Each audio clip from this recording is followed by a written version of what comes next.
Results and roses. ವಿದ್ಯಾರ್ಥಿಗಳೇ, ಇಂದು ನಾವು 5ನೇ ತರಗತಿಯ ಪಠ್ಯಪುಸ್ತಕದಲ್ಲಿ ಬರುವಂತಹ ಇಂಗ್ಲೀಷಿನ ಪೊಯಿಟ್ರಿ ರಿಸಲ್ಟ್ಸ್ ಆ್ಯಂಡ್ ರೋಸಸ್ ಎಂಬ ಪದ್ಯವನ್ನು ಗಮನಿಸುತ್ತಾ ಹೋಗೋಣ. ನೀವು ನಮ್ಮ ಚಾನಲ್ಗೆ ಹೊಸದಾಗಿ ಭೇಟಿ ನೀಡಿದಲ್ಲಿ ತಕ್ಷಣ ಬೆಳಕಿ ಕ್ಲಾಸನ್ನು ಸಬ್ಸ್ಕ್ರೈಬ್ ಮಾಡಿ, ಲೈಕ್ ಮಾಡಿ, ಶೇರ್ ಮಾಡಿ ಹಾಗೂ ಕಮೆಂಟ್ ಮಾಡಿ. ಮೊದಲಿಗೆ ಪದ್ಯವನ್ನು ಗಮನಿಸೋಣ. The man who wants a garden fair or small or very big with flowers growing here and there must bend his back and dig. The things are mighty few on earth that wishes can attain. Whatever we want of any worth, we have got to work to gain. It matters not what goal you seek, its secret here reposes. You have got to dig from week to week to get results or roses. Edgar A gust. ಇದರ ಅರ್ಥವನ್ನು ಗಮನಿಸುತ್ತಾ ಹೋಗೋಣ ವಿದ್ಯಾರ್ಥಿಗಳೇ.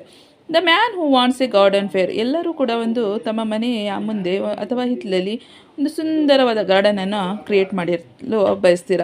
ಅದು ದೊಡ್ಡದಾಗಲಿ ಅಥವಾ ಚಿಕ್ಕದಾಗಲಿ. With flowers growing here and there. ಎಲ್ಲರೂ ಕೂಡ ಹೂವನ್ನು ಬೆಳೆಸಬೇಕು. Must bend his back and dig. ಅದರಲ್ಲಿ ಹೂ ತೋಟದಲ್ಲಿ ಬರುವಂಥ ಹೂಗಳನ್ನು ನಾವು ತಮ್ಮ ಬೆನ್ನನ್ನು ಬಗ್ಗಿ ಅಲ್ಲಿ ಸಿಗುವಂತಹ ಗುಲಾಬಿ ಗಿಡವನ್ನು ಕಟ್ ಮಾಡಬೇಕು.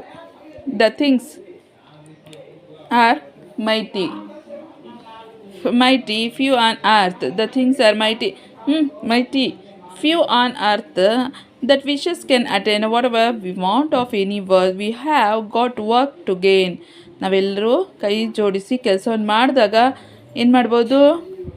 ಕೈ ತೋಟವನ್ನು ಬೆಳೆಸ್ಬೋದು. It matters not what a goal you seek, its secret here ರಿಪೋಸಸ್.